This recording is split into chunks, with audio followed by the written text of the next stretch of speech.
ഓം നമോ ഭഗവതേ വാസുദേവായ. ഭാഗവതം പഞ്ചമസ്കന്ധത്തിലെ അധ്യായം 7 മുതൽ 12 വരെയുള്ള ജഡഭരത കഥയാണ് ഇവിടെ പറയുന്നത്. ഭഗവാന്റെ അവതാരമായ ഋഷഭ ചക്രവർത്തി വാനപ്രസ്ഥം സ്വീകരിച്ചപ്പോൾ പുത്രരിൽ ജ്യേഷ്ഠനായ ഭരതൻ അജനാഭത്തിൻ്റെ രാജ്യഭാരം ഏറ്റെടുത്തു. ഭരത ചക്രവർത്തിയുടെ രാജ്യം പിന്നീട് ഭാരതം എന്ന പേരിൽ അറിയപ്പെട്ടു. ജനപ്രീതി നേടിയ രാജൻ രാഗവിദ്വേഷങ്ങൾ നീങ്ങി വിരക്തി വന്ന് രാജ്യം പുത്രന്മാർക്ക് വിഭജിച്ചു കൊടുത്ത് വനവാസം സ്വീകരിച്ചു. ആശ്രമവാസം തുടങ്ങി.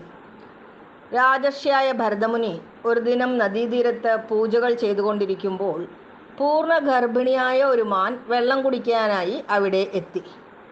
പെട്ടെന്നൊരു സിംഹഗർജനം കേട്ട് പേടിച്ച മാൻ അക്കരയ്ക്ക് ചാടാൻ തുനിയുമ്പോൾ പ്രസവിക്കുകയും കുഞ്ഞ് വെള്ളത്തിൽ വീഴുകയും ചെയ്തു. ഇത് കണ്ട് മഹായോഗിക്ക് കാരുണ്യം തോന്നുകയും സ്വപുത്രനെ എന്ന പോൽ ആ മാൻകുട്ടിയെ രക്ഷിച്ചു വളർത്തുകയും ചെയ്തു. സദാസമയം അതിനെ കളിപ്പിച്ചും തീറ്റ കൊടുത്തും അതിനെ ലാളിച്ചുകൊണ്ടിരുന്ന മുനി ദേഹം വെടിയുന്ന സമയത്തും ആ മാനിനെ തന്നെ ഓർത്തതിനാൽ അടുത്ത ജന്മം മാനായി ജനിച്ചു. പൂർവ്വജന്മസ്മരണ ഉണ്ടാവുകയും ഭഗവാനെ സദാ ഭജിച്ചുകൊണ്ട് ജീവിക്കുകയും ചെയ്തു. ഇതിൽ നാം മനസ്സിലാക്കേണ്ടത് വെച്ചാൽ, ഈ പുരാണങ്ങളിലൊക്കെ പറയുന്നത്, നമ്മൾ മരണസമയത്ത് അന്ത്യകാലത്ത് ഏതു രൂപമാണോ മനസ്സിൽ ധ്യാനിക്കുന്നത് ആ രൂപമായി തീരും അടുത്ത ജന്മത്തിൽ എന്ന്. അതുകൊണ്ടാണ് എപ്പോഴും ഭഗവത് സ്മരണ ഉണ്ടാവണം, ഭഗവത് ഭക്തി ഉണ്ടാകണം എന്ന് പറയുന്നത്. പിന്നെ അതിരുകവിഞ്ഞ ആസക്തി, സ്നേഹവായ്പ എന്നിവ ബന്ധനത്തിനിടയാക്കും. ഒരു വസ്തുവോ വ്യക്തിയോ തൻ്റേതെന്ന് തോന്നിക്കഴിഞ്ഞാൽ മമതയുണ്ടാവും. പിന്നെ അത് ദുഃഖമായി തീരുകയും ചെയ്യുന്നു. ഞാനില്ലെങ്കിൽ പിന്നെ ആ വസ്തു ഇല്ല, അല്ലെങ്കിൽ ആ വ്യക്തി അനാഥമാവും, കഷ്ടപ്പെടും, ഒറ്റപ്പെടും എന്നൊക്കെ വിഡ്ഢികളായി നമ്മൾ പലപ്പോഴും ആലോചിക്കാറുണ്ട്. ഒരാൾ മരിക്കുന്നു, പുത്രകളത്രാദികളുടെ മനസ്സ് സങ്കടപ്പെടും, തീർച്ചയാണ്, വിഷമമുണ്ടാവും. പക്ഷെ അടുത്ത നിമിഷം തന്നെ അത് ഉൾക്കൊണ്ട് അവർ മനസ്സ് ക്രമീകരിക്കുന്നു. മൃതദേഹം എത്രയും പെട്ടെന്ന് അവിടെ മാറ്റി സംസ്കരിക്കാനുള്ള പരിപാടികൾ ചെയ്യുന്നു. ഭജഗോവിന്ദത്തിൽ പറയുന്നുണ്ട്, സ്വന്തം ഭാര്യ കൂടി ആ മൃതദേഹത്തെ കണ്ട് ഭയപ്പെടുന്നു എന്നാണ്.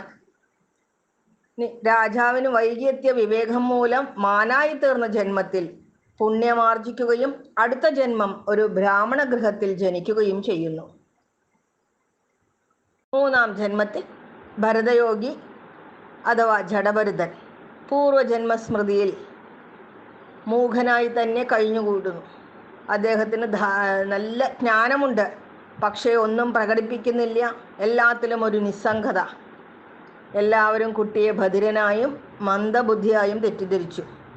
പിതാവിൻ്റെ മരണശേഷം ജീർണ വസ്ത്രം ധരിച്ച് ഭ്രാന്തനെ പോലെ അലഞ്ഞു. ചെളിയിൽ പൊതിഞ്ഞ ഒരു മഹാരത്നം. പലരും കൂലിപ്പണി എടുപ്പിച്ചു. കൃഷിയെടുത്ത് കാവൽക്കാരനായി നിർത്തി. ജഡഭരതന് ഒരു പരാതിയും ഉണ്ടായിരുന്നില്ല. പലപ്പോഴും മഹത് വ്യക്തികളെ സമൂഹം അംഗീകരിക്കില്ല. വേഷഭൂഷാദികളും മധുരഭാഷണങ്ങളുമാണ് എല്ലാവർക്കും മാന്യതയുടെ മാനദണ്ഡങ്ങൾ. അതിനെതിരായിരുന്നു ഈ ഭരതമുനിയുടെ ജീവിതം. അവിടുത്തെ രാജാവ് പുത്രലാഭത്തിനായി മനുഷ്യബലി നടത്താൻ നിശ്ചയിച്ചു. അതിന് ആളെ ഏർപ്പാട് ചെയ്യുകയും ചെയ്തു. പക്ഷേ ആ സമയത്ത് അയാൾ ഓടി രക്ഷപ്പെട്ടു.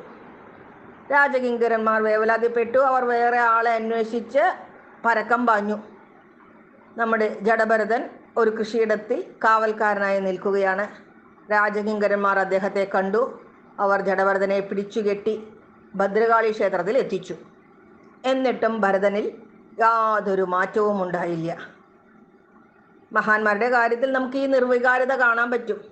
ആത്മീയ ഗുരുക്കന്മാർ പറയുന്നത്, മഹാത്മാക്കളുടെ മനസ്സ് ആസന്ന മരണത്തിൽ പതറുകയില്ലെന്നും വധിക്കാൻ വരുന്നവരോടും അവർക്ക് സ്നേഹമായിരിക്കും എന്നാണ്.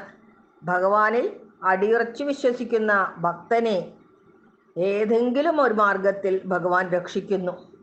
ഭക്തനു വേണ്ടി ദാസനാവാനും അല്ലെങ്കിൽ ദാസിയാവാനും തയ്യാറാണ് ഈശ്വരൻ. വധിക്കാൻ വാളോങ്ങി വന്ന പൂജാരിയെയും അനുചരരെയും കണ്ട് കാളീദേവി പ്രത്യക്ഷപ്പെട്ടു. കോപത്താൽ കലിതുള്ളുന്ന കാളി ഭഗവതി ഈ വധിക്കാൻ വന്നവർക്ക് തക്ക ശിക്ഷ നൽകി. പിന്നെ വേറൊരു സന്ദർഭത്തിൽ രഘുഗുണ രാജാവ് പല്ലക്കിൽ കപിലമുനിയെ കാണാൻ പോവുകയായിരുന്നു. പല്ലക്ക് ചുമക്കാൻ നദീതീരത്ത് അരോഗ ദൃഢഗാത്രനായി കാണപ്പെട്ട ജഡഭരതനെയും കൂട്ടി. എന്നാൽ കുലുക്കവും വിഷമങ്ങളും കൂടിയപ്പോൾ ഭരതന് നേർക്ക് രാജാവ് പരിഹാസവർഷം തുടങ്ങി.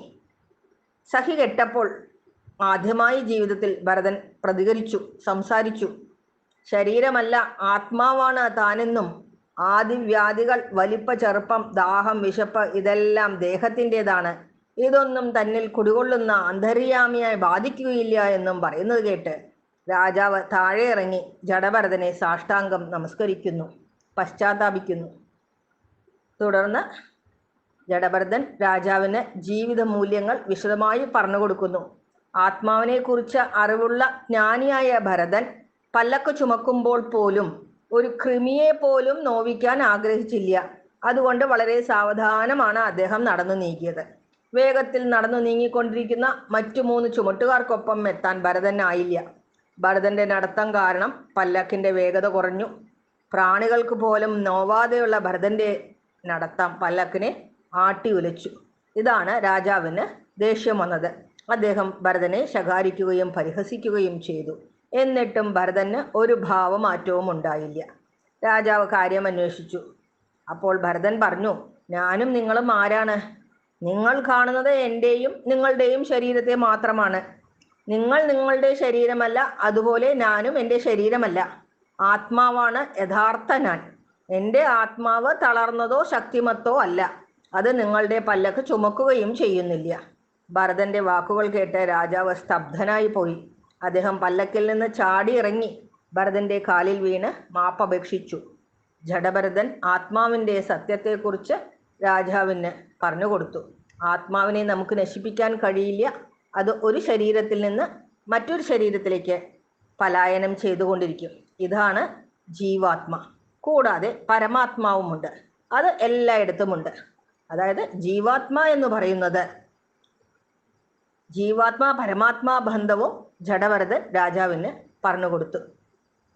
ഇതിൽ നിന്ന് നാം മനസ്സിലാക്കേണ്ട, ഒരാളെയും മുൻവിധികളോടെ കാണരുത്.